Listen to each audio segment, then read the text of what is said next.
tulianza na swala la risk. Ni forex kwanza.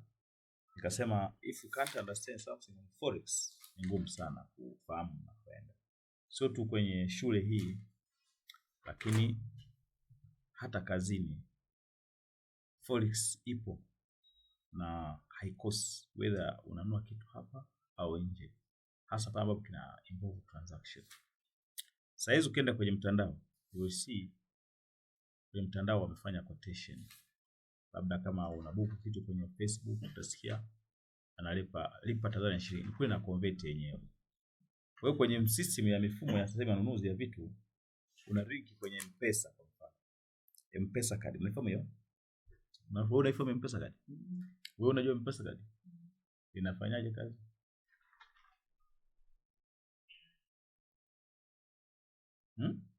Nielezeni. Utakunua kitu fulani na direct namba yako ile unapata ile. Inakupa nini? What are the particulars? Nani aliwe kununua kwenye M-Pesa hapa? M-Pesa card. M-Pesa card. Wewe pale? Wewe Mimi kulipia kitu zamani, yani ukiona kitu kwenye mtandao. Unataka ujue namba, yani uwe na hiyo M-Pesa card. Visa card, yes. Sasa wewe unatafuta hivi tunavyofundisha mimi ni practical. Kule ni kwamba kwa mfano mtu ana kitu kinauzwa kwenye mtandao, yeye yuko China. Sawa? Kwa hiyo anakuambia ingiza visa card. Sasa visa card inaweza kuwa visa ya benki account yenyewe. Kuna baadhi ya benki zimeruhusu kadi za zifanyike kimataifa. Kwa hiyo kule anaweza ka fix dola kule kwa anayepokea. Alafu mtu anaingiza currency yote ile, account yote, uwe Zambia, uwe Malawi. Kwa ile kadi ikishoma tu inapiki transaction ya kwenye nchi yako, ina convert kwa rate ya kimataifa, hiyo inapokea dola amount. Kwa sasa watu wa simu M-Pesa wameandaa hizo kadi ambao ni benki ya kadi kabisa.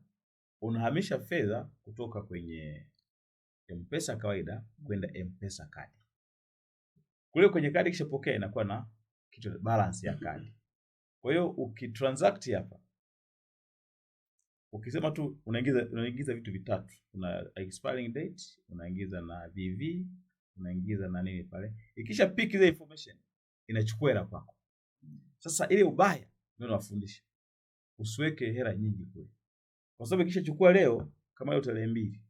Tarehe 2 inakuja inachukua. Kwa sababu kuna kitu wana kule basi regular payment pa time period. Kwa sasa what is M-Pesa card? Ni kadi ya international ya Visa ambayo inaweza ka transact na currency yote kwa convert kwenye specific rate ambayo ipo kwenye system. Sasa kwa mfano unanunua kitabu cha CCA. Utasikia unauza paundi 2 au paundi 5 au paundi 10. Wewe huko hapa sema ingiza Visa card. Ya M-Pesa. Ukiingiza hapo tu wanakata kule equivalent kwa pound inaenda huko. Mimi hapa nimenunua FRS hizo London. Paundi ngapi? 105. Sasa ukiingiza M-Pesa card wanakata 300,000. Maana yake nini? Wana convert ile pound amount into Tanzania shillings equivalence afi na kata. Nimeeleka hapo. Sasa hii ni international market kwa tafsiri kwamba when there is a transaction in foreign currency inakukuta. Imekaa sawa hapo? Okay. Sasa tuna discuss vitu vingapi? Tumekwenda sana kwenye forex tukafanya vitu vingi sana. Dada kwepo hapa kwa mtakuwa mnafanya sharing of information. Ili nikimaliza hapa tuweze kuwa na kitu kimoja. Leo tuko kwenye risk. Na we had a discussion on risk, business risk, financial risk, alafu kuna forex risk, interest rate risk. Nikisema business risk mnakumbuka ni vitu gani? Hivi ni vya kwenye financial management. Business risk ni uwezo wa taasisi kutokuwa na uwezo wa kuleta mapato ya kwenda kulipia expense za business. Umefungua saloni, wanaambia unaingiza shilingi ngapi kwenye saloni? Sawa? Alafu saloni expense zake ni zipi? Kama yale mapato hayawezi kukidhi expense, maana yake kwenye business risk. Hapo kuna degree of operating leverage. Financial risk ni uwezo wa operating profit kushindwa kulipa madeni. Kama nchi inakuwa na makusanyo ya kila siku, tena kila wiki, tena kila mwaka, alafu tunakuwa na madeni, tumekopa kiasi gani? Sasa ile faida ya nchi kama haiwezi kulipa madeni, wanasema nchi hailipiki. Ndio wanasema deni ni healthy, wanasema deni si stahili hivyo. Yes. Kwa hiyo kama nchi haiko hivyo, manake wanasema kuna financial risk. Muda wote watakupiga mnada. Sasa nchi itapigwa mnada, ndio hiyo. Kwamba sisi tunapokuwa tumepokea mapato, tukatoa expenditure, tutabakia na kiasi cha fedha cha kulipia nini? Madeni. Hicho kiwango kama ni kidogo, pale tunasema kuna financial risk. Sasa ya tatu hapa inaitwa forex risk. Hii ni risk ambayo inatokea kwenye forex, movement of exchange rate. Na ipo kwenye forex market as well. Then kuna interest rate risk. Hii ni risk ambayo inatokea mtu anapokuwa amekopa, halafu rates zinapanda na kushuka. Kwa pale kuna interest rate risk. So I had a description here, very simple to make it more with supporting documents, kwamba kwenye forex risk underlying asset ni currency. Nikisema currency manake national currency. Yaani sisi kama Tanzania tunapokuwa tumekopa labda kwa dola, labda kwa pound, labda kwa euro, imekaa sawa, labda kwa nini Canadian dollar. So these are the currencies. Now when these currencies are traded in the forex market, where there is an unpredictable movement of these rates, you will cause forex risk. Na it may arise to an importer au exporter. Tunaweza kuwa tunashangilia kuhusu masuala ya mkataba wa Dubai, si ndio? Lakini DP wakija hapa wanaweza kubadilisha currency pale kwenye bandari. Wakataka transaction iwe inafanyika, wakabadilisha ile quotation, kukomboa kitu wakaweka labda pesa ya kigeni pale ambayo ni ya kwao. Maana sisi tukitaka kitu pale tunalipa ya kwao. Tayari kunakuwa na movements. Unapo import na kuexport, zile price structure pale zitakuwaje? Lazima itajwe. Wakibadilisha, kwa mfano mnakumbuka hizi simu zenu hizo, anasemaje sina dola, alikuwa anamaanisha nini? Wewe hapo mtu akisema sina dola anamaanisha nini? Airtime. Hiyo ilitokana na nini? Nani anajua? Rostam alivyokuja Vodacom, ilikuwa ukiingiza shilingi 1000 kipindi hicho wanakuwekea $1 kwenye simu mle. Unapopiga airtime ilikuwa quoted kwenye dola. Akaja mtu akapiga kelele, walivyokuja Airtel ndio kaweka TZS. Kwa hiyo wakasema bwana, sasa mambo ya dola sio mazuri. Ndio ile ilivyoanzia pale. Una dola ndio hivyo, lakini baadaye ikaondoka. Kwa sasa tutakuta risk hii hapa inayo affect kwenye hapo inatoka na importer na exporter. Haya. Sasa kwenye interest rate risk ni kwa sababu ya borrower na nani? Lender. Who is the borrower? Nani anajua? Who is the borrower? Hapa twende vizuri hapa sasa, ndio maana nakupa fact. Unaona hapa kuna nani hapa? Angalia hapa. Kuna exporter na importer, si ndio? Alafu hapa kuna nani? Kuna borrower na nani? Lender. Sasa lender tunamuita depositor. Somebody who is expected to deposit. Hebu tulia. Kuna kitu mjanipata vizuri. Hebu tuangalie vizuri. Hapa kwenye exporter ni mtu ambaye ame-export good already. He is now expecting to receive money. Mtu ambaye anaitwa importer is somebody who has imported machinery and he is expected to pay money. Mmesikia mpaka? Haya, twende hapa. Unaona borrower? Hapa pako tofauti. A borrower is somebody who is thinking to borrow sometime in the future. Currently, he is in plan. Narudia. Exporter ni mtu ambaye amesha import, export tayari goods. Anasubiria fedha. Lakini borrower ni mtu anaifikiria kukopa. Hajakopa. Lender ni mtu ambaye anategemea kukopesha kwa mfano microfinance. Unafikiria kukopesha. Sasa mbele kule huenda rate kapanda au ikashuka. Kwa unaanza kucheck risk. Lakini kule kwa exporter anakuwa tayari amesha export. Huku anakuwa anafikiria ku lend. These are the cases. Haya. Twende kwenye function. Tulisoma condition for the forex to arise. Kwanza lazima kuwe na fedha ya kigeni. Kwa mfano unafika shingapi Biblia? Anasema $1,000, si ndio? Unalipa hapo. Hakuna risk. Kwa nini? Ukifanya cash transaction there is no risk kwenye forex. Lakini ukichukua Biblia ukamwambia nitalipa mwezi ujao, ndio inapoingia forex kwa sababu ni credit transaction. Kwa hapa cha kwanza sema there must be a foreign transaction. Again, it must be a credit transaction to allow movements of exchange rate from one point to another point. Haya. Sasa sitaongelea sana hizo tulizo discuss. Nilisema kwanza transaction risk, nilisema transaction inatokea kwenye buying and selling. Kwa mfano customer ananunua kitu kwa mkopo. Si ndio? Alafu au mnakopa kwa supplier, nyinyi ni hapa. Kwa hiyo mkisha uza kwa mkopo mnakuwa na nini? Receivable. Manake mnapokea kesho. Mkikopa kwa mkopo mnakuwa na nini? Payable. Either transaction very important. Kwa either una receivable au una payable. Manake unategemea kulipa kesho au unategemea kupokea fedha kesho ya kigeni.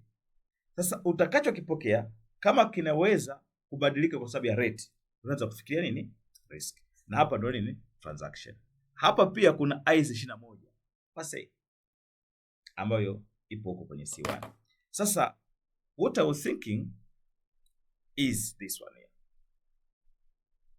Unaona hapo kwamba hii sehemu nilikuwa nimeweka vizuri. Kwa mfano kama una kampuni hapa tunaona kuna pound, kuna US, then kuna Tanzania, si ndio? Chukulia una subsidiary iko UK number 1, subsidiary iko US number 2. Wewe ni Mtanzania. Just an example, si ndio? Unapotaka kujumulisha hesabu za Tanzania, za hizi mbili, lazima convert kuja kwenye Tanzania shillings. Unapo convert ile rate ambayo una convert inaweza kuwa nzuri kwako au mbaya. Umeeleka paka pale. Sasa kwa agenda hii hapa nikasema how to think nini translational risk kwa maeneo kama haya. Okay. Kwa sababu translational risk ni risk ambayo ina rise mtu anapofanya consolidation. Imekaa vizuri?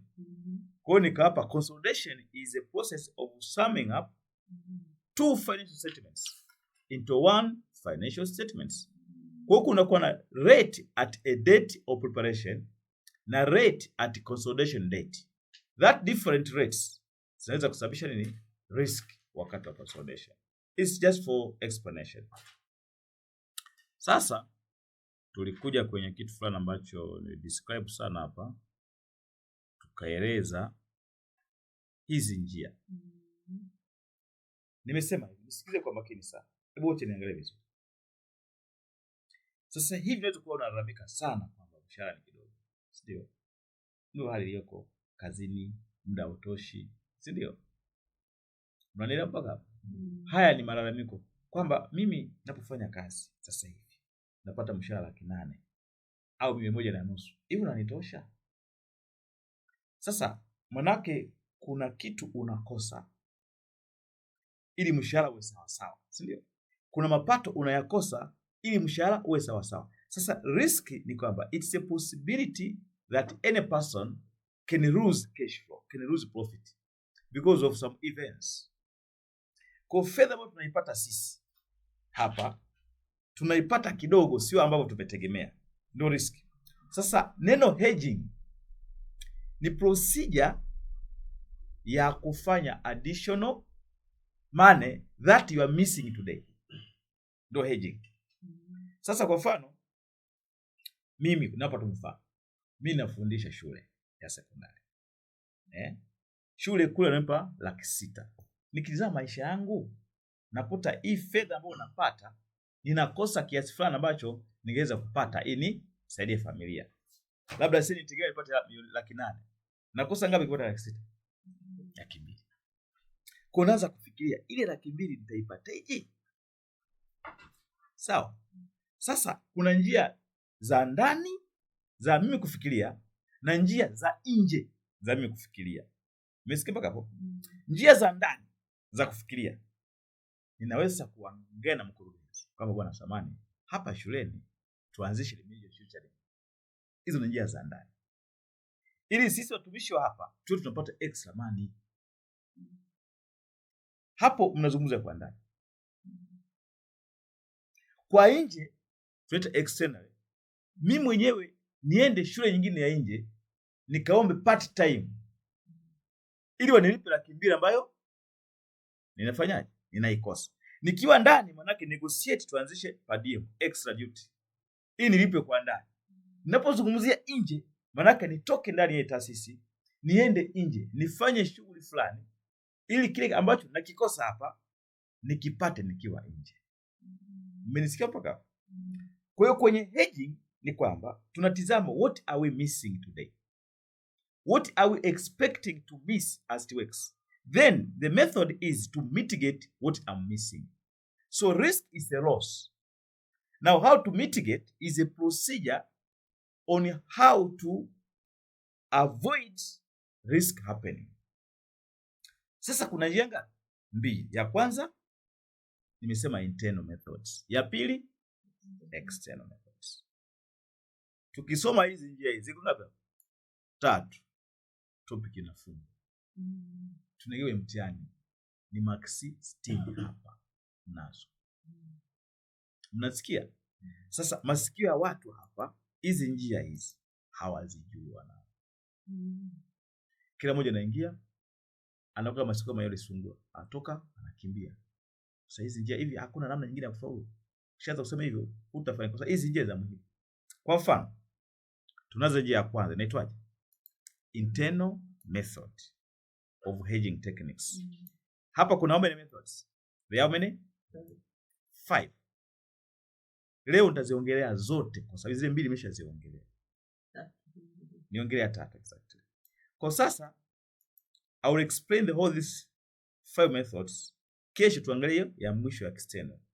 Ambapo hii ya mwisho hii ya external ndo yani hapo ndo walipatamu pale. Kwa sababu kuna practice, kuna actual and then kuna unajisikia kama kweli kwenye somo la C3. And that's the point, panahitaji mwalimu aelewe kitu. Hiyo external methods. Lakini si very simple if you know forex. Very simple. Kwa mrevise kule kwenye forex wanikiingia hapa issue nyingi kwenye forex. Tunaanza internal method. Njia ya kwanza inaitwa nini? Currency diversification. Tamka hivi. Currency diversification. Hii ndio njia ya nini? Ya internal moja wapo.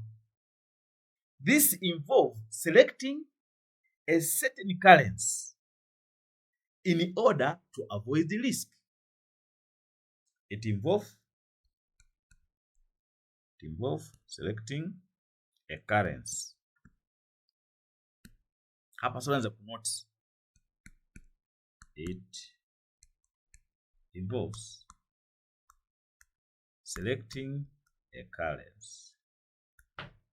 Ni kama ile ya portfolio. Unakumbuka? Portfolio diversification. Manake una select a portfolio which aims at reducing portfolio risk. Kwa hiyo kuna portfolio risk na foreign risk. Portfolio risk ni kwamba ni risk ambapo una select portfolio ambayo haikupi risk kubwa, una minimize. Portfolio risk ni portfolio kwamba ni uwezekano kwamba umewekeza hapa na hapa, alafu mwisho wa siku unapoteza mapato kwa sababu ya umewekeza mradi mbaya. Hivi kama sasa hivi mtu ameomba maombi kuhamia bandarini, unamshauri nini? Unamshaurije wewe hapa? Haujajua. Ndio maana sasa lazima uforecast. Yaani hapo ni vizuri kuacha kwa sababu hapajulikani.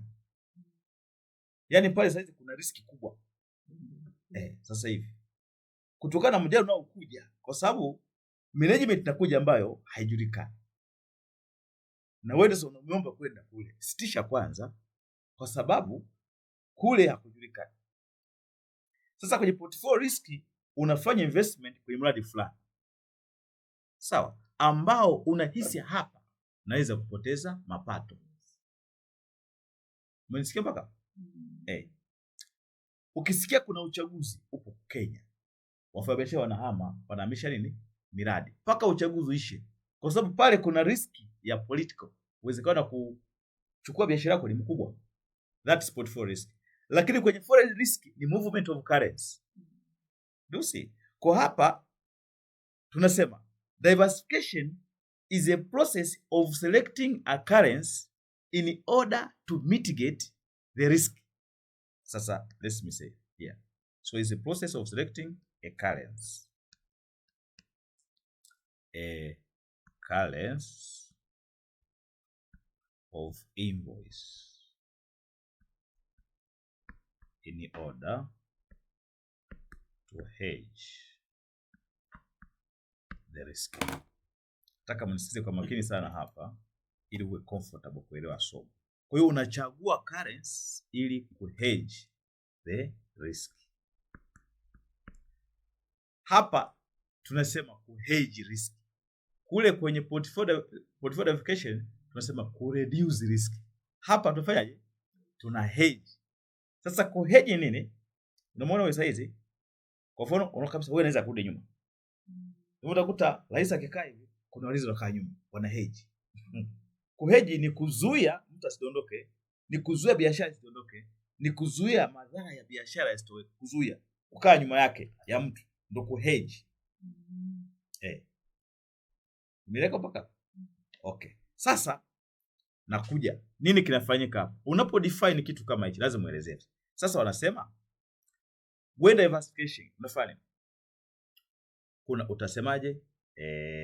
Hapa wanaposema select currency, kuna currency mbili. Currency ngapi? Mbili. Currency mbili. Cha kwanza kuna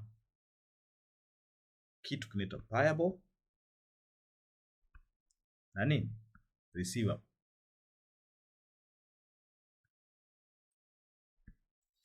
Sawa. Kumbuka nikisema payable na maanisha nini? Importer. Unasikia hapo? Nikisema receivable ni nini? Export. Lazima uandike hivi.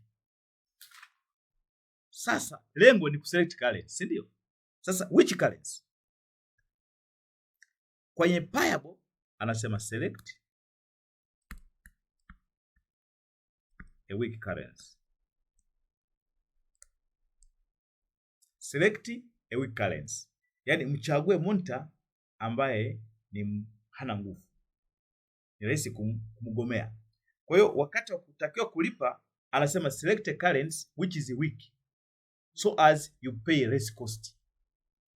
So as you pay less cost on future. Kwa sababu mbele kule weak currency ina tend to lose. Umesikia paka? Kwenye receivable anasemaje? Select strong currency. Select a strong currency so as you receive more domestic proceed. Kwa hiyo mtu unafanyaje? Nauza mkonge London. Kwa hiyo unategemea kupata fedha ya kigeni, si ndio? Chagua paundi. Umesikia? Au nimenunua equipment kutoka Marekani.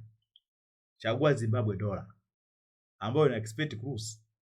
Yaani ile weak currency ndio ichague hiyo ya kumlipa yule mtu. Usichague ambayo ni strong kwa sababu gani? Isije ika appreciate. That's how to work. Njia hiyo imefanyaje? Imeisha. Kwa hiyo kifupi hivi ukielezea Max taingia. Sasa watu waje anataja njia lakini haelezei kwa nini tuchague njia kama. Tunakuja njia ya pili. Inasemaje? Anasemaje? Soma hapo sana. Kwamba Gaddafi alikuwa anatumia hii hapa. Njia hii anasema the trader is advised to use on domestic currency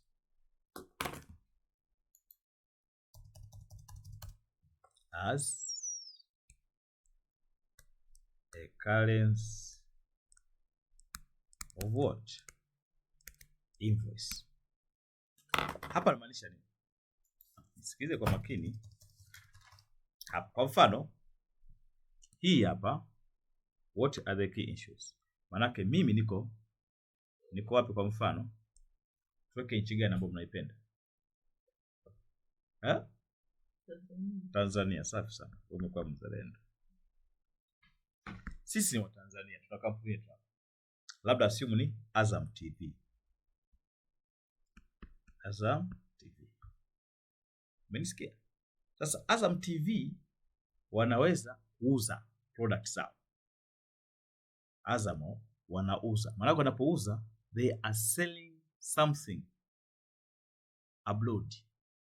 Let's say wanauza UK or say foreign customer. Sasa it could be the customer is in UK. Assume customer wanauza UK. Sawa. Au wanauza say in German. You see? Au wanauza in Kenya. The case maybe. So they are selling goods. Unasikia? The same wanaweza kuwa na suppliers from abroad. Wanaweza kusupply vitu Ethiopia, say, or somewhere in Zambia, somewhere in South Africa. Mmesikia mkataba wa Dubai DP? Wanasema reconciliation ikafanyika South Africa. Ni kwa nini? Kuna issue ya currency pale. Si hivi vitu. Case number 1. Case number 2, kuna issue ya laws. Kwa sababu ukitaka kupeleka negotiator kutoka Tanzania kwenda South Africa, wanatakiwa waende na fedha zingine sio za Tanzania. Tayari kuna risk kwenye currency. Kwa hiyo unapolalamika kwa nini kule? Manake kutakuwa na expenditure za kuendesha kesi hizo kwa fedha za nini? Za kigeni. Tungesema wanafanyia Kisutu. Manake wao wataumia, watakiwa kuja Kisutu. Ndio maana sheria za kimikataba za nchi zimesema usuluhishi ufanyike Tanzania. Wale lazima wafungue ofisi Tanzania. Lazima wafungue mabenki hapa nchini kuweka hela zao. Lengo ni kuepuka interest risk, forex risk na political risk. Wanaweza kufungua kesi South Africa wakakamata ndege. Sasa hayo ni mambo mengine ambayo pengine hawazungumzi, lakini those are the cases. Sasa kwenye cases hizi, hii yanaweza domestic, naweka hivi, si ndio? Anasema unapo quote quotation hapa, tumia nini? Tumia Tanzanian shillings, no cases. Unapo tumia nini? Kwa nini? Kwa sababu hapa hautakuwa una haja ya kwenda tena kwenye forex risk kwenda kuinunua au kuiuza.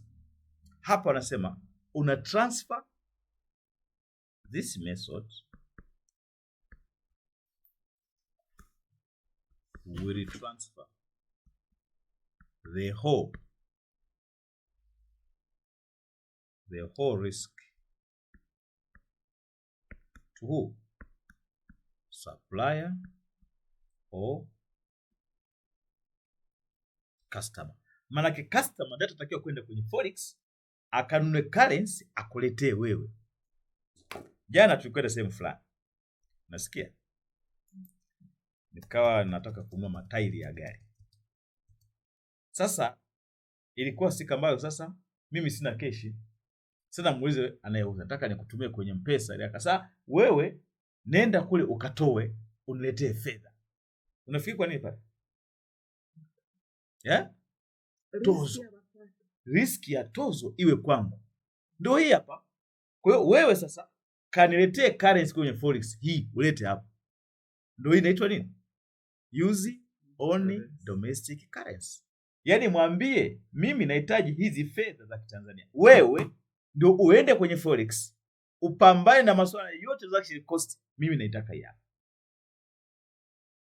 Hizi ni internal arrangement. Na hiki kitu alikuwa anafanya Gaddafi. Kamsaidia sana. Nahitaji fedha hii. Anakutajia pale. Anaohisi kwamba hii fedha hii kwake wewe ndio utahangaika kwenda kwenye soko hilo umletee pale. Njia ya kwanza, currency diversification.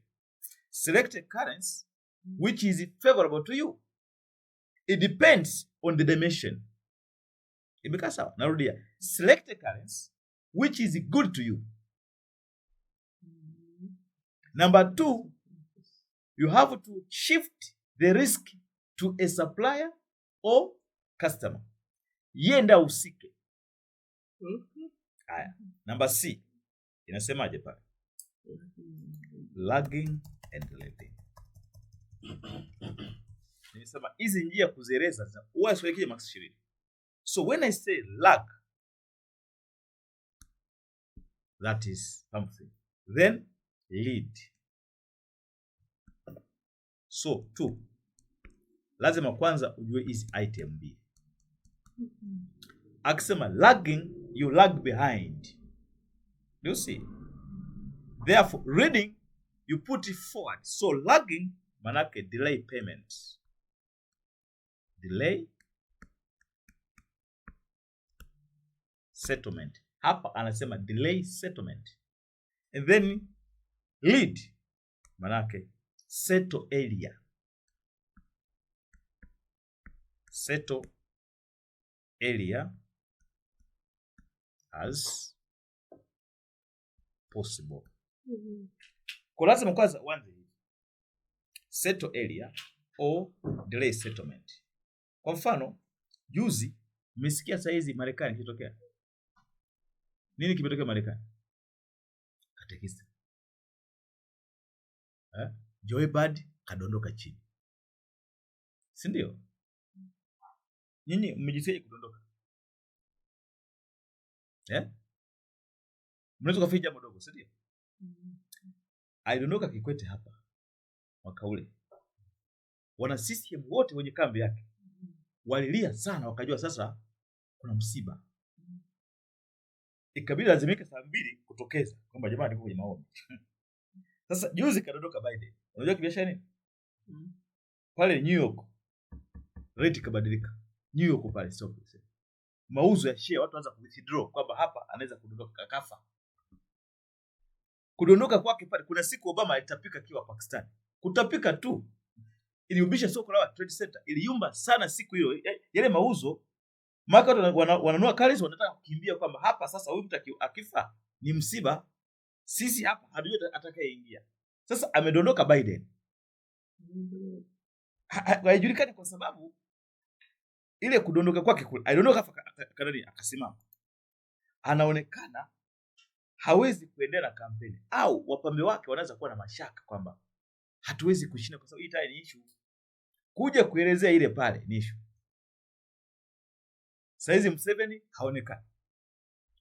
Watu wanahamisha mali kutoka wapi? Uganda kuja Kenya na Tanzania. Wale uko upande wake. Ukishaanza kufanya hivi movement ya rates inaanza kujitokeza. Kwa sababu wale wafadhili wakubwa wanajua leo hapa tuna DP World hii kitu hiki. Inapiga. Tayari imeshatingisha political risk. Na mifumo yote ya uwekezaji inaanza kuyumba kwamba hii ikija hapa watu wa bandari pale walikuwa wanaingiza vitu. Wanaanza kufikia kwenda wapi? Kwenda Kenya, Mombasa. Kwa tayari mambo ya rates yatatokea pale kwamba vitu sasa sio vingi sana. Inaanza upigaji pale. Haya, twende kwenye fact. Sasa nataka kuongea kitu hapa. Hapa ili kujua lazima kwanza ufanye forecasting ya rate ambayo unaifikiria hapa. Kwa mfano, nikisema read settlement na delay settlement, kitu cha kwanza lazima uwe na 2.4. You should have a 2.4. So you should write. Kwa mfano hapa lazima nianze exporter, si ndio? Exporter ni mtu ambaye anafanyaje? Anategemea kufaje? Kupokea. This is receivable. Imekaa sawa? Alafu nitakuja chini. Niandike nini? Importer. This is payable. Si unasikia mpaka hapo? Au niondoe niweke kwenye ukurasa mwingine ili mjue ninapofanya mimi. Let me have this one. Nataka kuelezea kitaalamu ili mpate point. So let me put an importer here.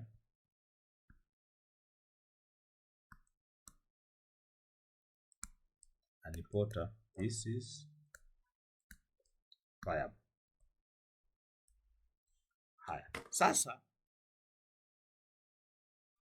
nikiandika hapa huwa kuna kesi mbili. Look here. Kesi ya kwanza utaforecast vitu viwili. Either it is a weak currency or number 2 strong currency. Kuelezea zimfanye. Kwa mfano, kama wewe unategemea kupokea, maana kwako nini? Income. Sawa. Sababu niangalie vizuri. Umeshika kitu hiki, alafu kitu hicho kishika kinategemea kupoteza thamani kesho. Ni kama una kuku. Alafu kuku huyo anaumwa ugonjwa. Utamuuza haraka au utaje kumuuza? Sawa. Kwa hiyo kwenye receivable ni kwamba unategemea mapato. Sasa when it's a weak currency, manake this currency is expecting to lose. Ndio maana weak, si ndio? Hapo utasemaje? Utasema settle area. Yaani ipokee mapema. Mmenisikia paka? That is a concept. So here you write, if you are exporter and you are expecting to receive income, then please, this one, if the currency is weak, settle area. So right? Settle area hapa. Settle area as possible. Sasa neno settle area as possible, manake you have to lead transaction. Yani this is a reading. Manake uipokee mapema, reading ndio hiyo. So this is reading. Iseto mapema, ipokee mapema hii kwa sababu ikichelewesha itafanyaje? Utapokea kidogo. So ready to receive more money, more income. Say more income hapa. Kesi ya kwanza. If the currency is strong, yani kama currency yako wewe ni strong. Manake it is expecting to gain in the future. So there is a gain in the future. Yaani kwa mfano umepokea unategemea kupokea dola na baadaye dola itakuwa very marketable, icheleweshe lag. Kwa hapa wanasemaje? Delay settlement. Delay settlement. Hapa wanasemaje? Lag in order to get more income. Sasa unapojibu method inaitwa lagging and leading.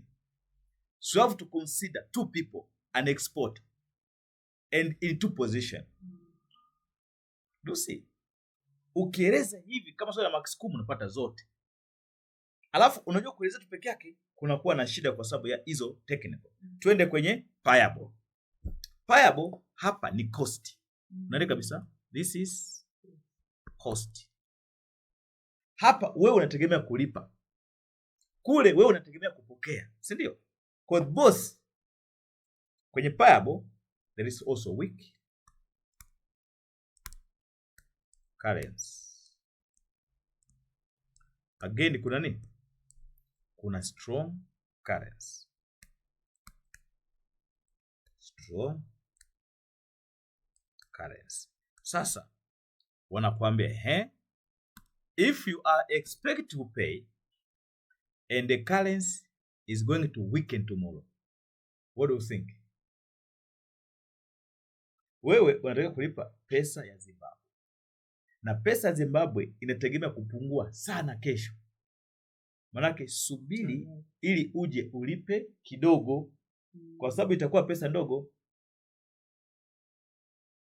Ni wewe kwa simu, mimi muda wote naangaika na watu wa Rwanda. Kuna kipindi cha exit, makumbuka exit? Walikuwa nagombania, si ndio? Exit ile BRICS ile. Sasa ile BRICS waliua mzungu kule. Walimpiga risasi. Baada ya kuwa mzungu, pound ikategemea kushuka thamani. Mimi nilikuwa nakutosha kulipa pound 550. Nikasubiri, ilipoanza vurugu, pound ikafanyaje? Ikashuka. Mimi nikawa mfumo. Nikalipa. Nilipa fedha zile, lakini nilipa kidogo kwa sababu gani? Ile conversion ilikuwa chini. Equivalent ilikuwa itakiwa nilipe 1.5 milioni. Kwenye vita ile nilipa 1 milioni. Kwa 500,000 nzima nimefanyaje?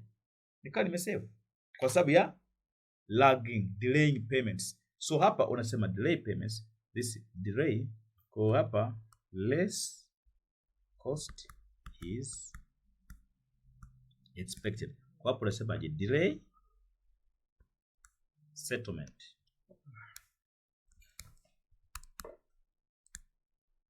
Delay settlement in order to pay less cost. Unaona? Hii ya pili, a strong currency, manake wanasema expecting to have high cost in future. Manake baadaye kutakuwa na cost kubwa kwa sababu ile currency ina strong, ina appreciate. Saizi ufanye settle area. Umesikia? Settle area. Ni sana wewe unakwenda kununua kiwanja. Kiko wapi? Kisasa. Ndugu yangu, Kisasa panafanyaje? Panapanda bei. Nunua sasa hivi ili ulipie kidogo. Lakini uwanja upo Zunguni. Unaiona je? Sasa Zunguni kule wanata kwa gogo wenyewe kwanza wana mashamba yanashuka sasa. Hata kipindi cha corona. Kipindi kile nilipa sana, nilifanya vingi sana ya corona. Kwa sababu wagogo wakula hawana hela. Na nakwambia sasa hizi, huu mwezi wangapi? Si mwezi wa 6 sasa hizi. Huu si mwezi wa kununua viwanja. Wewe subiri mwezi wangapi? Wa 12. Matokeo yakitoka, wale wanakuwa wana fedha kupeleka watoto shule. Alafu ataka ada. ndio unakwenda sasa, unachukua chakula unapelekea wale wakileta chakula. Negotiation ni dakika mbili, watakuzia eka ya milioni 20 kwa 600, milioni 6 unapata kabisa. Kwa sasa pale kwenye point hapa kwamba kama currency ina expect ku appreciate, maana epuka kulipa baadaye. Kwa sababu gani? Gharama zake zinakuwa zimepanda, kulipa sasa hivi. Kwa hapo nasema settle area, settle area hapa, settle area in order to pay less. Sasa settle area manake nini? Lead. This is reading. This is reading.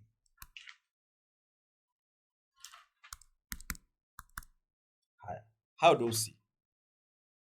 Neno reading and ragging is very one line, lakini very technical on how to explain it comfortably.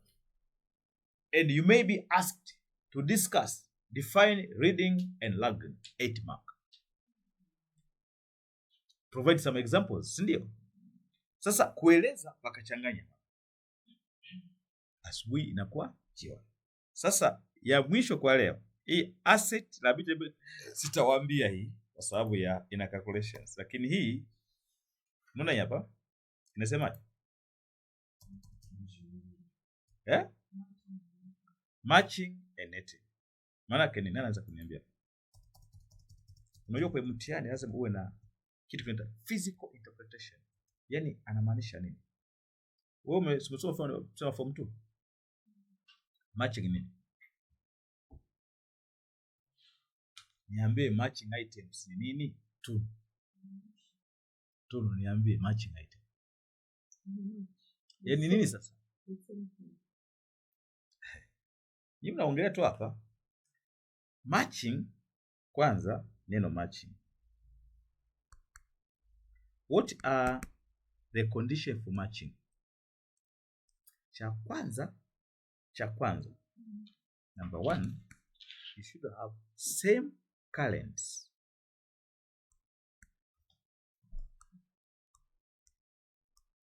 Same currency. Cha pili, same settlement date. Lazima unafundishe fact. Narudia. You must have same currency and the same settlement date. Tamka hiyo. Sasa ukisema hivyo watu wengi sana wanaweza wasielewe. Hii imetokeaje sasa? Let us see. I want to teach you a very good thing. Narudia. It must have same currency and the same settlement date. What's happening? Confirm.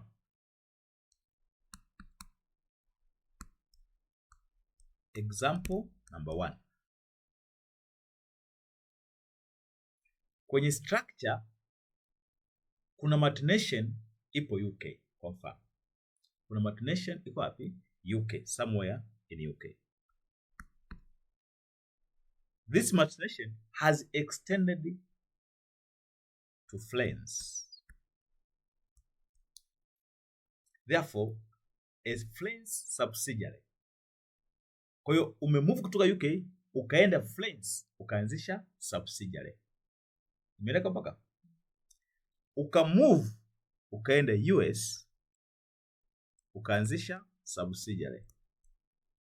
So the UK company has gone to France and even to US and introduced a subsidiary there.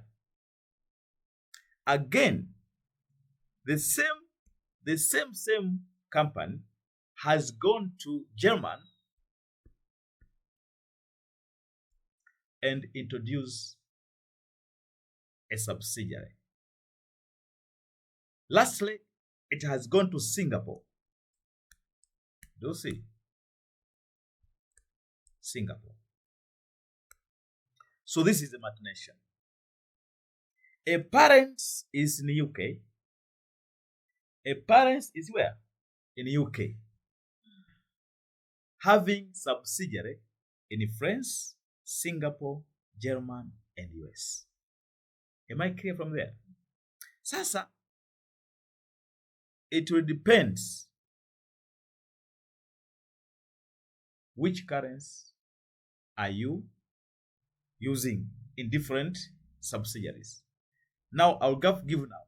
If I want to make a line item here, I'll just go this way. Now, a line item is here. I'm now taking it to group company. So this is head office. This is head office. Mmeeleka mpaka hapo? Kwa hiyo sasa, issue ya kwanza ni hiyo. Naanza. We had France, we had Singapore, we had German, we had what? US. Mnasikia mpaka? Hiyo status ya kwanza. Sasa, in UK, let's see to directives. Hapa directive. Hapa ndo mnisikize kwa makini sana kwa sababu hapa sio pazuri kwenye understanding. Ndio watu wanapo confuse kwenye ku notes where am I heading. So, naona hapa France ni subsidiary UK, si ndio? Again Singapore ni subsidiary UK. Again German subsidiary UK. Again US is also a subsidiary. Tunaweza kuita subsidiary 1, subsidiary 2, etc. etc. So let me take it easily. So this is subsidiary 1, subsidiary 2, subsidiary 3, subsidiary 4. I want to talk about netting. Matching. Nimesema kapo. Kwa hiyo sasa napoanza kureport, the following data are here available with you. Number 1.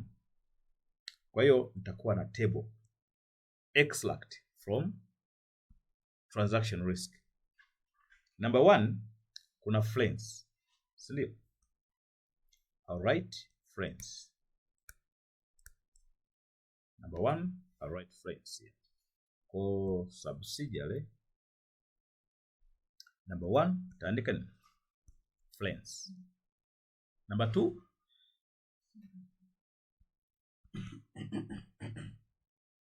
number 3, German. Number 3, number 4, US.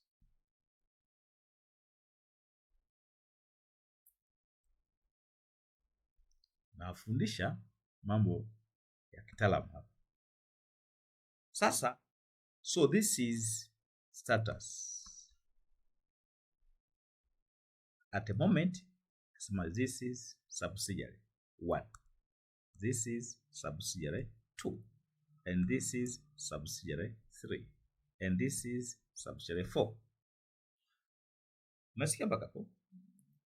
Hii subsidiary zinafanya transaction na externalities. Kwa mfano, nikiweka hivi hapa, manake hii subsidiary zinaweza kutrade, labda zinaweza kutrade na Kenya, zinaweza kutrade here, they can trade with Russia externally, or Ukraine, or Kenya, or Zambia. Hizi subsidiary, mnasikia mpaka zinaweza kutrade na other externalities. Am I clear? Now let's see. For example, if they trade, they can create payables and what? Receivables. So here I press it, payable. Here I press receivable. Kwa hiyo utapewa swali lenye lugha kama hii. Kwa mfano, assume a French subsidiary has payable in the books, also receivable in the books. Megasa. Again, Singapore subsidiary has a payable in the books. Again, receivable in the books. Now, this transaction are settled on the same date. Sasa kwa mfano chukulia hapa, nakuja kwenye fact ambayo tutakuweka sawa. Chukulia Singapore, France ina payable za dola ngapi? 500,000. Unasikia? Tena Singapore inategemea kupokea dola ngapi? 700. Sorry, France hiyo. Kwa tuje hapa twende Singapore. Singapore ina euro 200 na hapa euro ngapi? Euro 500. Just an example. Again, German is Swiss franc 600 and Swiss franc 900. US also it has gone to pound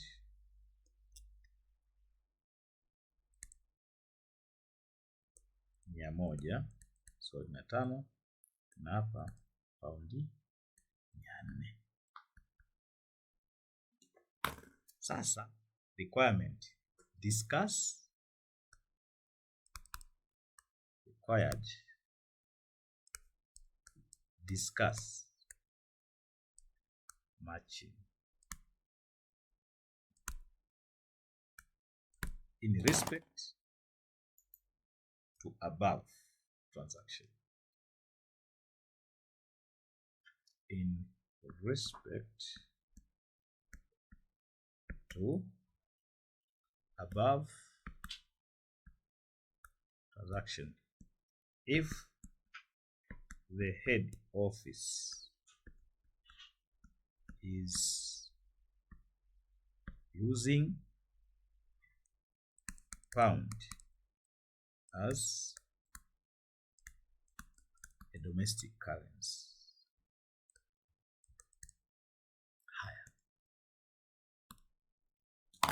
Hata kuwafundisha kitu kitamu kutoka hapa, you become teachers. As you see here, angalia hapa. Kwanza angalia possible risk. Do we have forex risk here in this transaction?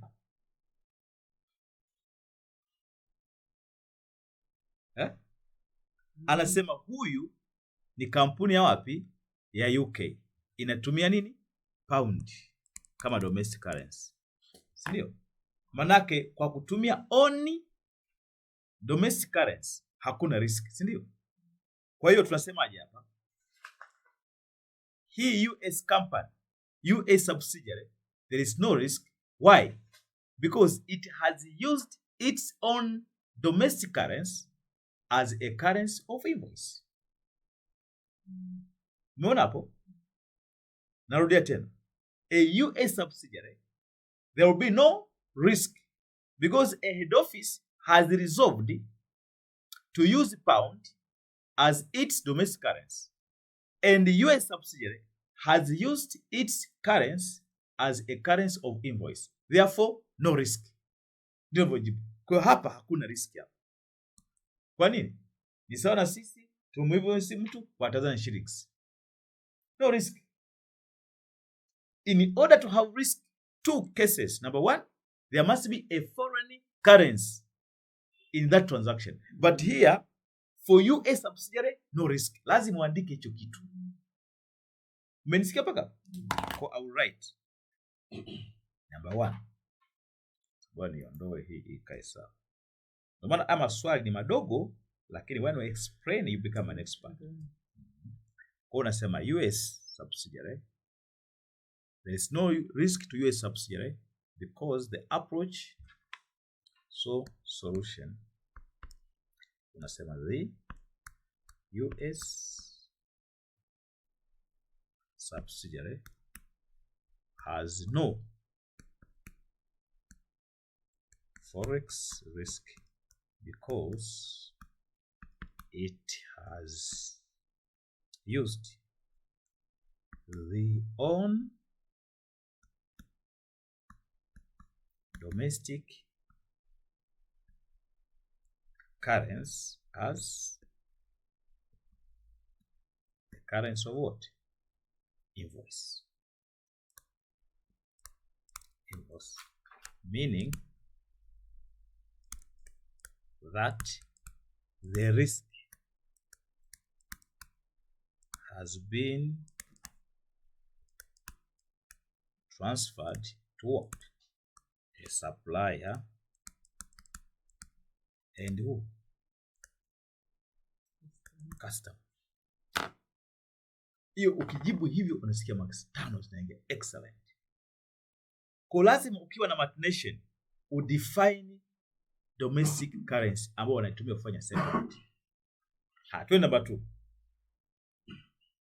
When you see Singapore, France, twende kwenye France. Let's see to the France. Si mnani hapo? Now number 2, France. France subsidiary. Si ndio? Wewe unaandika hapa. I want to teach you something very important here. You write something here. France. This is France. Si ndio? Kwa customer kiasi gani wanategemea kupokea? Supplier kiasi gani? Sasa hapa ndio tunakuja kwa kitaalamu. Kwa customer we are expecting to receive how many? 700,000. Wakati huku tunategemea kulipa kiasi gani? Sasa angalia unapoweka mishale. Outflow of money here. Kiasi gani? 500,000. Sasa hapa lazima swali likwambie hizi settlement the payable na receivable must be settled on the same date. Si ndio? Sasa hapa ndio tunaangalia kwa mfano hapo niangalia sawa. Leo tarehe 12, si ndio? Si ndio? Halafu nasema tarehe 20 mwezi huu nategemea kupokea dola ngapi? 700. Muda huo nategemea kulipa dola ngapi? Hivi nitajiandaa kununua dola za kumlipa supplier. Kwa nini utajiandaa?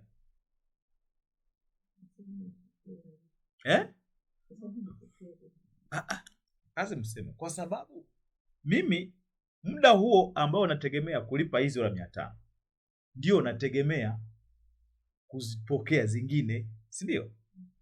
Sasa issue ya matching inaanzia hapa. On matching nasema hivi, hizi dola 700 tazipokea. Nalipa dola ngapi? 500. Nabakia ngapi?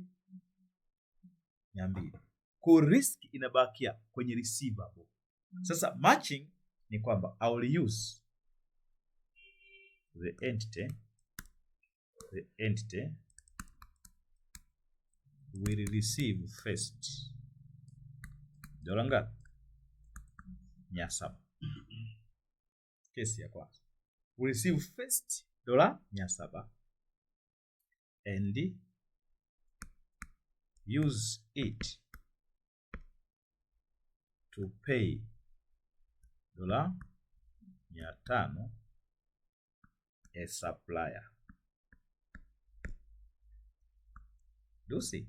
So unasema the remaining balance,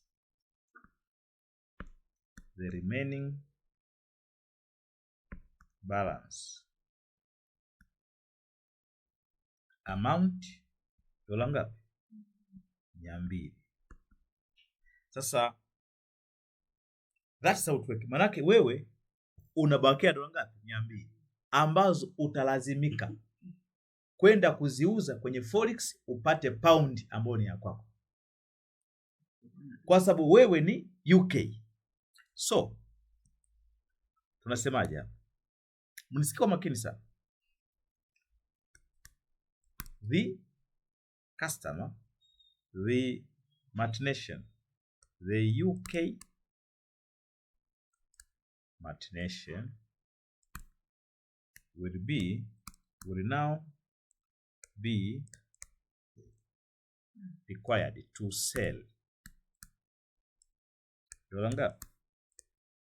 200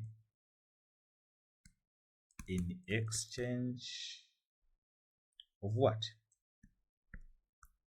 UK pound. Sasa wakati wa kuuza hizi ndio sasa unaweza kukutana na riski. Kwa neno matching umereduce, unabakia na hizo 200. Ndio mambo yanavyokwenda. That is how matching and netting works. Matching and netting. Kwa sababu pale una match kwamba una relate currency una relate transaction of the same date and settlement date. Kuneti ni kile unachodai tukatane. Kwa hiyo 200 inaitwa net amount. Hii 200 inaitwa nini? Net amount. Na hii netting inaitwa horizontally. Same horizontally. Exactly. So it's called horizontal netting. Umenisikia mpaka? Again, utaenda kwenye transaction hii. Twende pale kwenye hii transaction ya Singapore, isn't it? Let us see Singapore. You must go step by step so that you understand. So let us see Singapore.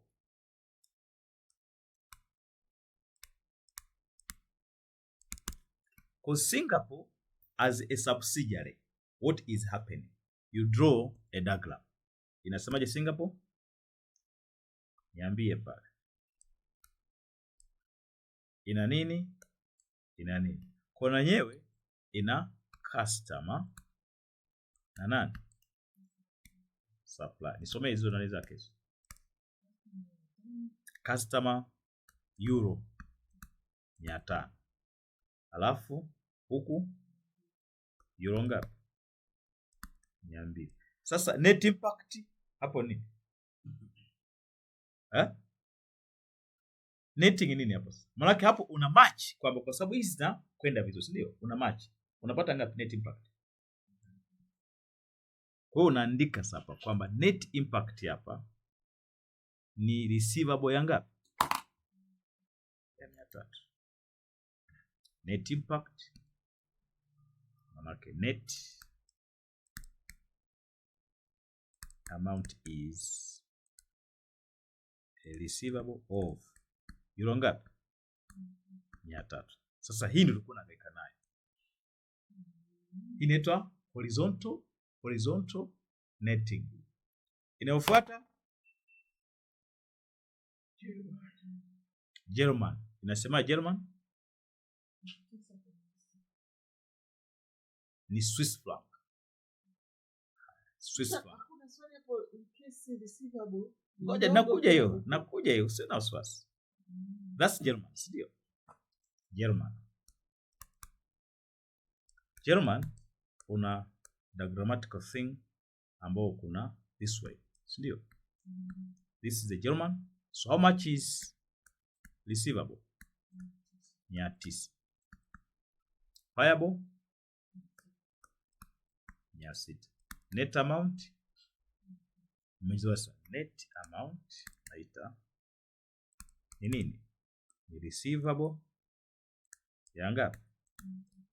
300. Hii ni kwa hapa tu mfano mdogo. Twende mfano huu ambao sasa umebadilika kidogo. Example number 2. Sasa hii nilikuwa na mfano wa kwanza, tupeke kwenye examination sasa. Examination room.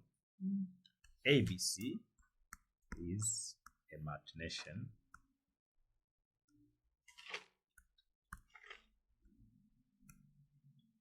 operating in pound, and the following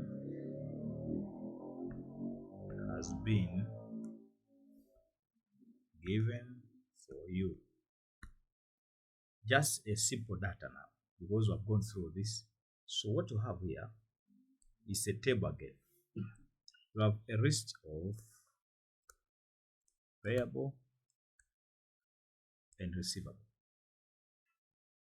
Kwa hiyo utasikia subsidiary S1, subsidiary S2, subsidiary S3.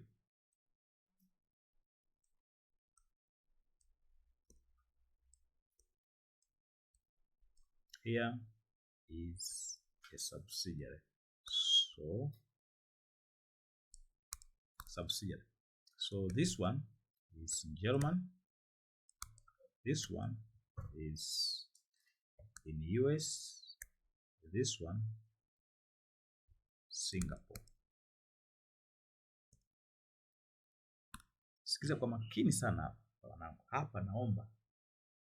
Hapa kuna UK 500 na dola 600. Kuna dola 100,000 na dola 50. Hapa kuna dola 1000, kuna dola 600. The above transaction is settled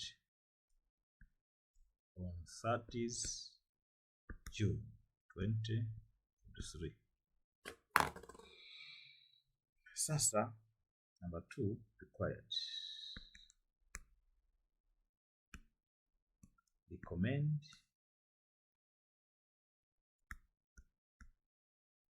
hedge position. And maswali. This one is now a serious question, isn't it? Sasa hapo mmeshajifunza sasa. Which method can you see it here? Ndio swali msingi. Haya. Angalia. Mmeandika wote hapa? Si ndio? Haya. Kampani ya kwanza inaitwa nini?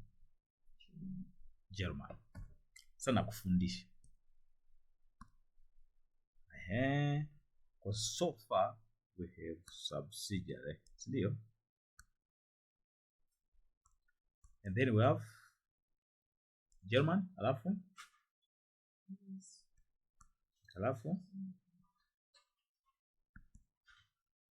Mekasa. Haya. Sasa as you go,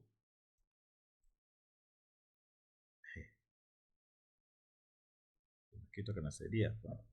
Kuna payable hapo. Alafu hapa kuna nini?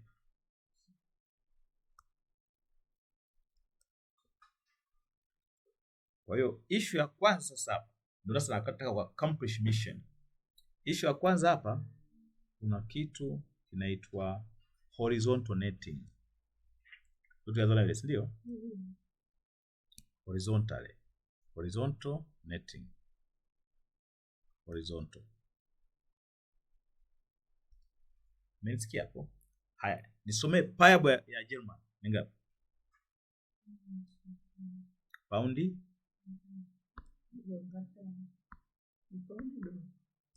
Ni pound. Haya. Twende receivable. Ni ngapi? Ni dola 600,000. US dola 100,000. Alafu dola ngapi? 50. Twende Singapore dola 1,000, dola 600. Sasa hapa ndio tulie sana. Ukija kwenye fact hapa, hii transaction ya wapi? Hii headquarter iko wapi? Iko wapi? Iko UK. Inatumia pound, si ndio? Manake hii transaction ya kwanza no risk. Kwa nini? That is an only domestic currency for payable. Kwa hiyo receivable mara nyingi ni positive, si ndio? Kwa hiyo receivable kwako unapokea. Utaandika hapa positive, net impact hapo ni positive dola ngapi? 600. Hii ndio unatakiwa kuisettle. Ni pesa inaingia. Imekaa sawa? Haya. Tunaenda US. US kuna payable ya ngapi? 100,000. Maana hapa fedha zinakutoka. Si ndio? Out negative. Alafu una receive payable ngapi? 50. Net impact ni negative ngapi? 50. Could write here negative dola ngapi? 50. Nikisema negative maana yake payables. Umesikia? Twende Singapore. Una outflow ya dola ngapi? 1000. Na inflow ngapi? 600. Net impact negative ngapi? Umeshakoma hapa. Hii ndo status ya kwanza. Sasa this is horizontally. Ukija vertically you sum the two. Nitafutie. Kwa hiyo una positive 600. Si ndio? Ni elfu Fanya kitu. 600 toa sasa hiyo namba. Kuna sema 50 jumlisha 400. Unapata 450.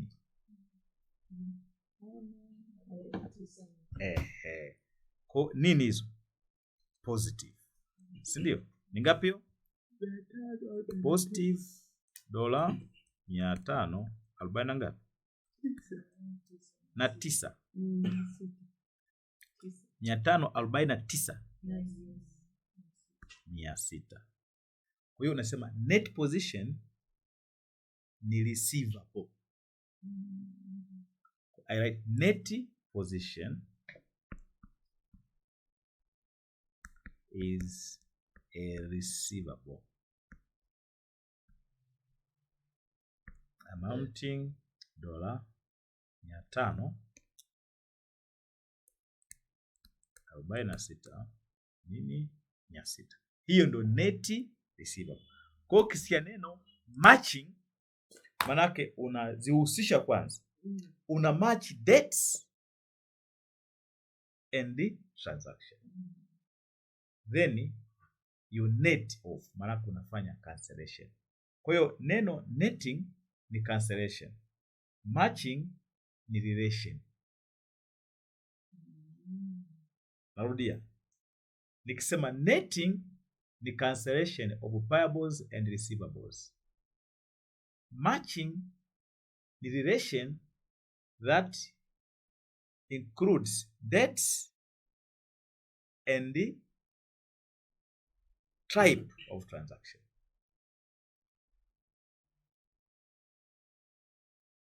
Ikitokea settlement date are different, you can't match. Ikitokea transactions are different, you can't match. That is very important from there. Umenisikia? Kwa mfano mwingine, example number 3. Number 3, isn't it? Example 3. HKY Limited has provided the following data.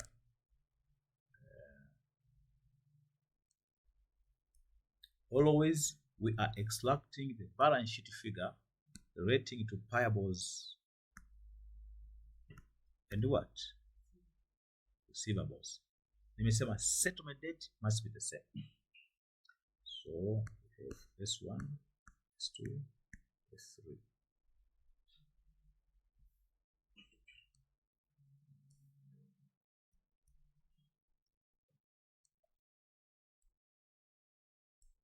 If this happened so far, and want to see these, for example, have euro, $5, dollar, 600. Case maybe you have euro,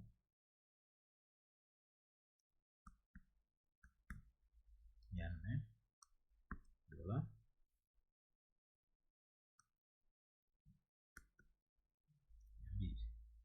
you have pound, 600, and euro,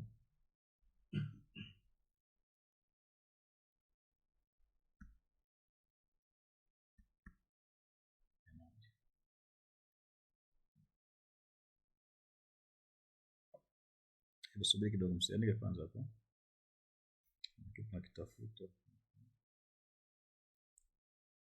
hii 500, ile ya 500. Yes, imekaa sawa. Haya, sasa recommend required,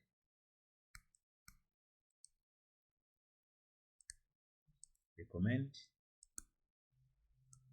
hedging techniques. If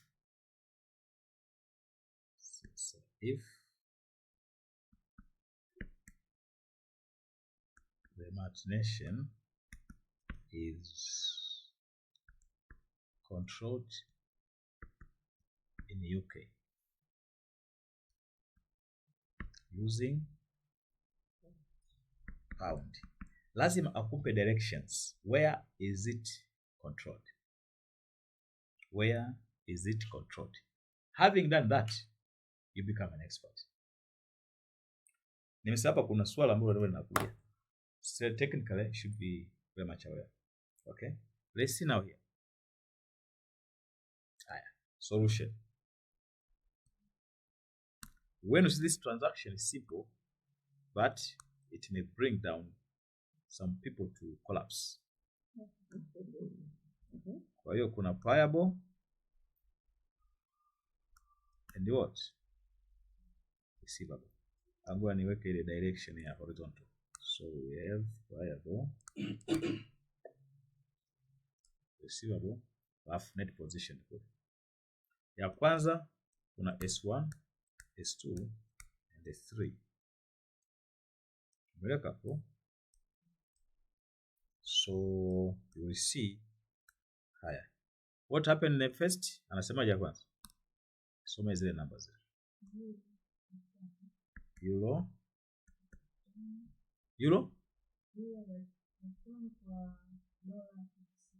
Dola 600. Dola 600.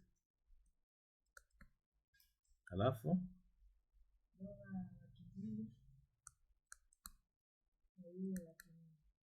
kwa euro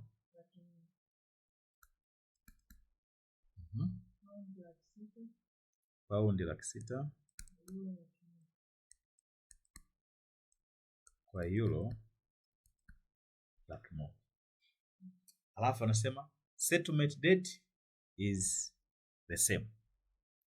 Sasa hapa mnaona nini hapa? Naweza kujibu hapa. Naweza kutoka jasho hapa, si ndio? Ukicheki hapa unakuja hivi. Ukianza matching, manake utamachi hizi ni receivable, utamachi na hii hapa na hii hapa in dollar, si ndio? Hamuoni kitu hapo? Okay, hii haina risk. Yes, ngoja nionje. Kumbe umeanza kugundua hapo sasa. Ngoja niondoe hii hapa. Yes, hii hapa haina risk. Kwa hiyo since you write somewhere kwamba since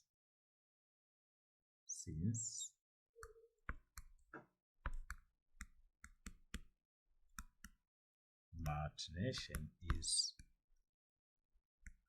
controlled in UK, then payable amounting pound 600,000 in S3. Still has no risk since it is its own domestic currency. Hiyo sasa ya kwanza. Baada ya hapo tumebakiza nini? Kwa tunajikuta pale tuna euro 500. Sawa?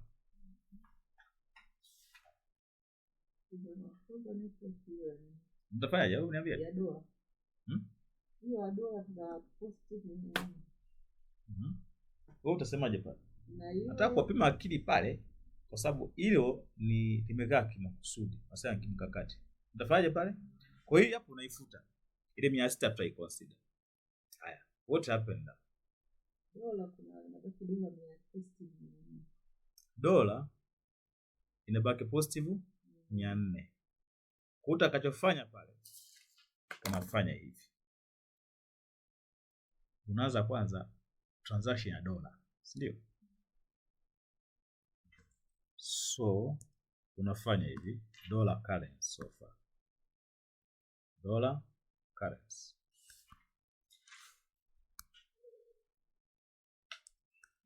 Utakuta dollar currency una receive hapo. Ya ngapi? Dola 600. Una pay hapo. Dola ngapi? 200. Kwa una net kwanza kwenye dola. Hiyo ndo matching. Neno matching, you move to similar currency. Usiju net pound na dola. Kwa sababu ya kichwa inakuja kaa vizuri. So from here una net zile currency ambazo zina rate na date zake. Unapata net amount ni ngapi? Net amount. Dola ngapi hizi? Lakini tumemaliza. Unakuja euro currency.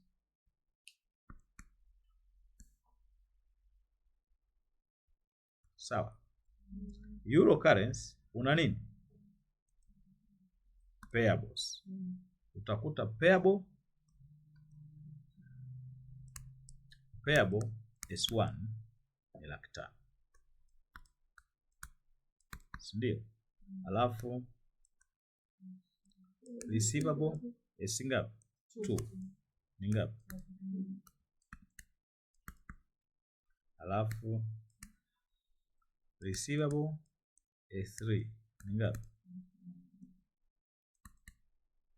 Sasa net impact ni ngapi? No. Net impact hapa ngapi? 0. Maliza. Sasa net position ni ngapi? 0. Huna haja kwenda kwenye forex. Kwa hiyo wanasema the net position for this transaction is dola ngapi? 400,000. So the net position for this transaction is dola 400,000. Mbona voka hapo? Kwa tumepeleka vizuri mambo. Tumepeleka vizuri mambo. Kuna swali hapo? Kuna swali? Unaona kitu gani netting? Sasa nakuja kwenye structure ya technique zingine. Hizi kwa mfano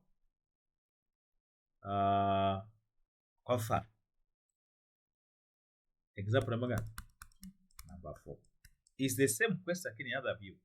Kwamba ABC has the following information in respect to its transaction which is to be settled on 30th September 2023. Naona? Sasa this is very important. Number 1, receivable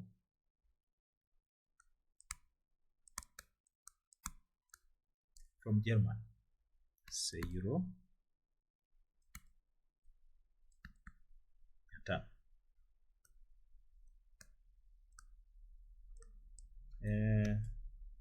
Yes, receivable from France, so euro M.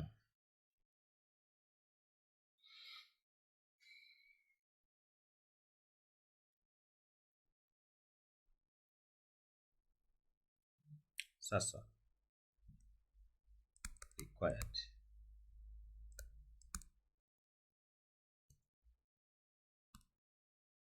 if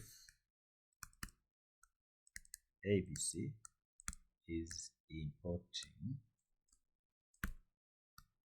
machinery from Japan. You see, from Japan, amounting euro 600.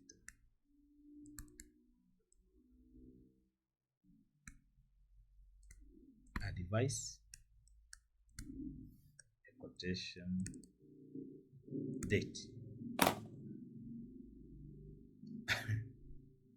So wewe una hizo information na wewe ni project manager of this kind of information. You are expected to receive how much? This money. So 1 euro 500 from German. Tarehe ngapi? 30. Again, euro 100,000 from where? France. Sasa hizi ndizo nazo wewe. Sasa unasikia mkurugenzi anataka kuagiza mashine kutoka Japan. Utamwazi mwezi vipi? Haniambie. Kwa hapa utamwambia tunekusita hawa jamaa, si ndio? Ili mtambo huu tukisha upokea tuwalipe tarehe hiyo ambayo hiyo inaitwa matching now. Kwa hiyo utakuta matching inasaidia management kujikita kwenye nini? Kwenye kuepuka risk internally. Hizi nini? Ni internally, ndio hizi hapa. Kwa hapa using matching, sasa hapo ndo matching. Using matching and netting concept. It's very simple question. Using matching and netting method of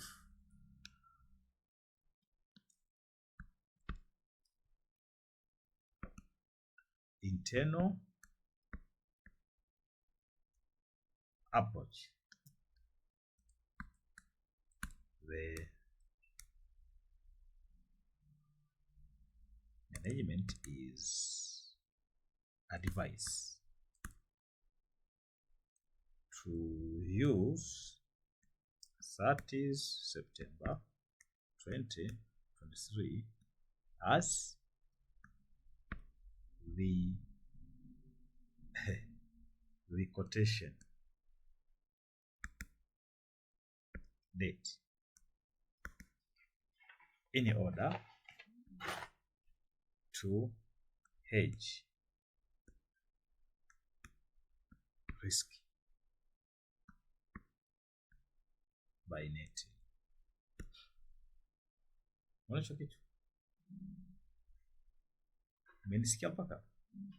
Haya. Mfano mwingine kama huu lakini wenyewe unajiset tofauti kidogo. Unaweza kutumia 2 cases but single concept alafu kuvuruga, lakini it's very easy to handle it. Let's see this example number 5. X, Y, Z Limited has provided the following data.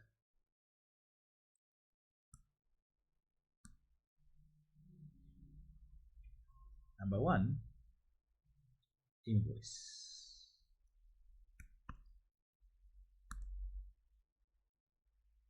Alafu hapa kuna amount, hapa kuna settlement date. Kwa muda wote tutapewa vitu.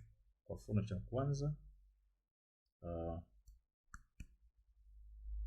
exports amount euro 500.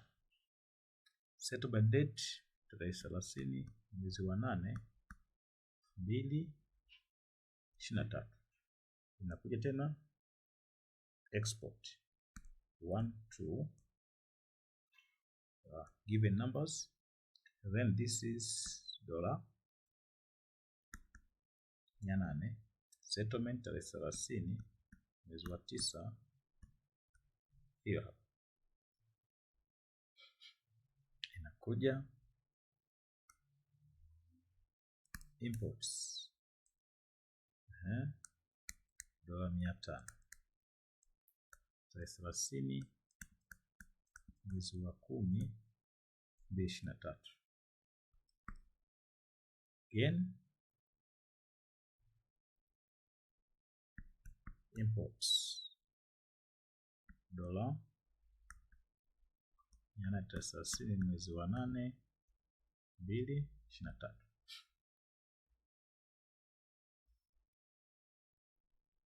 So these are numbers 1 2 3 4. Okay. Sasa the question is, if the company is due to import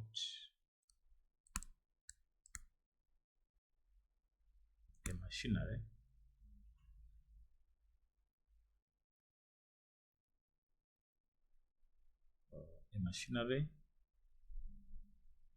with invoice amounting $800.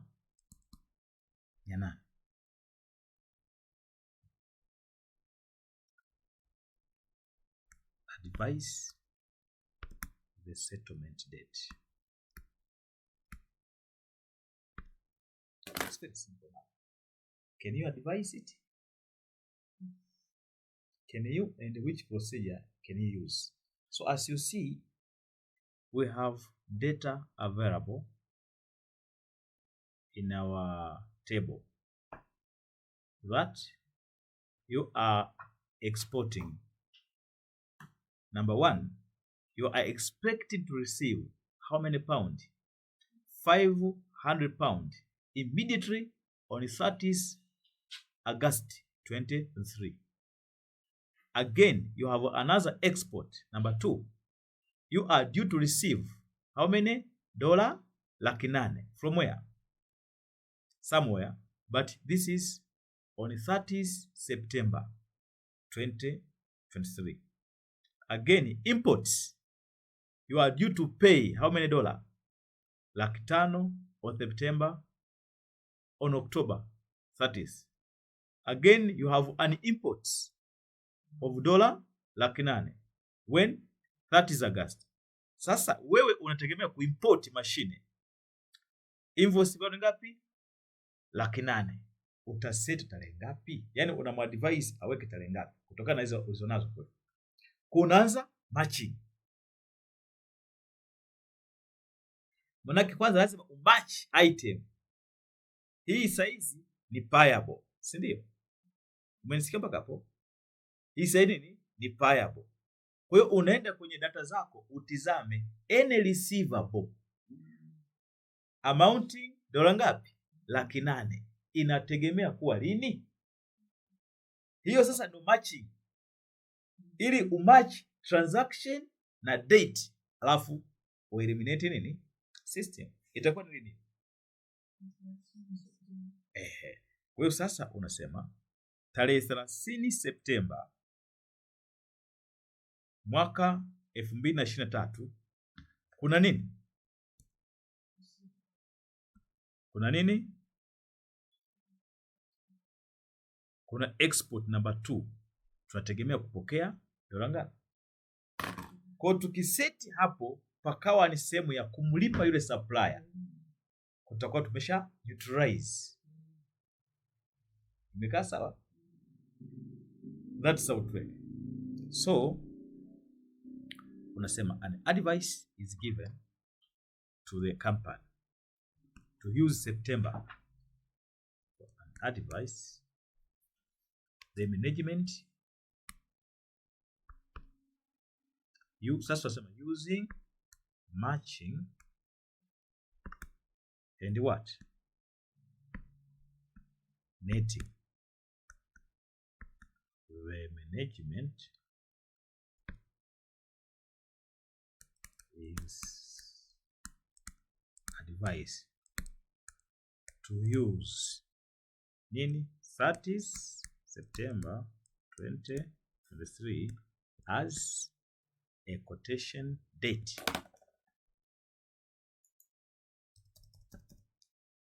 As a quotation date in order to what?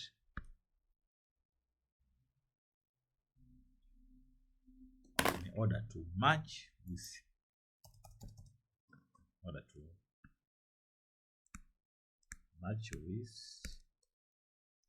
the expected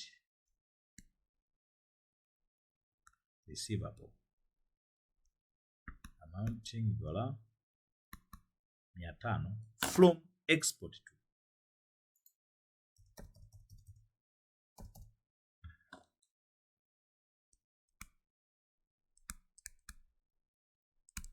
export to. Ni madogo maswala haya. Sasa ni wasaidie kitu kimoja. Sasa hivi sasa karudia haya. Sawa. Ikitokea sasa next hapa computation zingine. Kuna maswali matano tu ambayo yametoka ACCA na hapa Tanzania yalikutoka. So kesho then katoka na kwa mshawishi. Tunaingia kitu kingine. So far so good. Thank you for listening. So let us